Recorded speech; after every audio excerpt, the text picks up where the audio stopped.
হুগলি জেলার পান্ডুয়ার সিমলাগড় জিটি রোডের পাশেই দাঁড়িয়ে আছে এক রহস্যময় 800 বছরেরও বেশি পুরনো কালী মন্দির, যার ইতিহাসে জড়িয়ে আছে শ্মশান, তন্ত্রসাধনা, ডাকাতি আর নরবলির মতো ভয়ঙ্কর কাহিনী। তো ওয়েলকাম টু মাই চ্যানেল।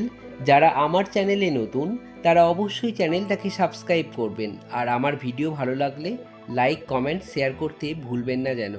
আজ আমরা চলে এসেছি 800 বছরেরও একটি বেশি পুরনো এক মন্দিরে, যেখানে ছিল এক ভয়ঙ্কর শ্মশান।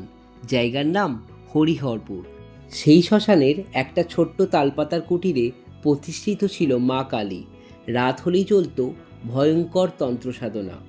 এরপর শেরশাহ জিটি রোড তৈরি করলে এই এলাকায় মানুষের যাতায়াত বাড়তে থাকে। এলাকার নাম বদলে হয় সিমলাগড়। কালক্রমে তালপাতার কুটির বদলে তৈরি হয় পাকা মন্দির। প্রতিষ্ঠা করা হয় কষ্টি পাথরের দক্ষিণাকালী মূর্তি।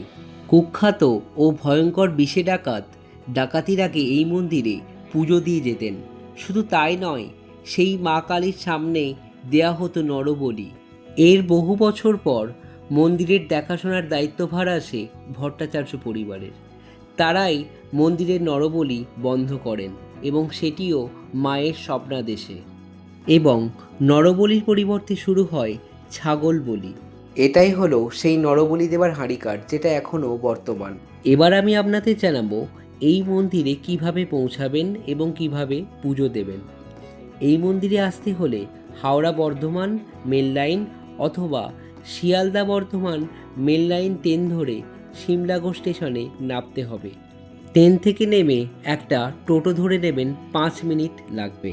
যারা গাড়িতে আসতে চান তারা সোজা জিটি রোড ধরে চলে আসুন। জিটি রোডের পাশেই এই মন্দির অবস্থিত।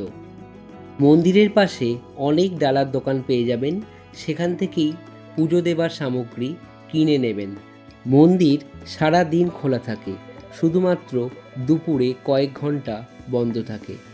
এই মন্দিরের আরেকটি বিশেষত্ব হলো এই মন্দিরে শুভ বিবাহও সম্পন্ন হয়। তো কেউ যদি চান যে এই মন্দিরে এসে বিয়ে করবেন, তাও আপনারা করতে পারেন। সমস্ত কিছু অ্যাভেলেবেল আছে এই মন্দিরে, এবং পাশের দোকানে সমস্ত সামগ্রীও অ্যাভেলেবেল থাকে। কালী পুজোর সময় এখানে 108 রকমের ভোগ দেওয়া হয়। আপনি কি কখনো গিয়েছেন এই রহস্যময় মন্দিরে? যারা গিয়েছেন তারা অবশ্যই কমেন্ট করে জানান। আমার ভিডিওটা যদি ভালো লাগে এবং আপনাদের যদি মনে হয় আমি ঠিকঠাকভাবে সমস্ত ইনফরমেশন দিতে পেরেছি, তাহলে অবশ্যই চ্যানেলটাকে সাবস্ক্রাইব করবেন এবং কমেন্টে আপনাদের ভালোবাসা দেবেন।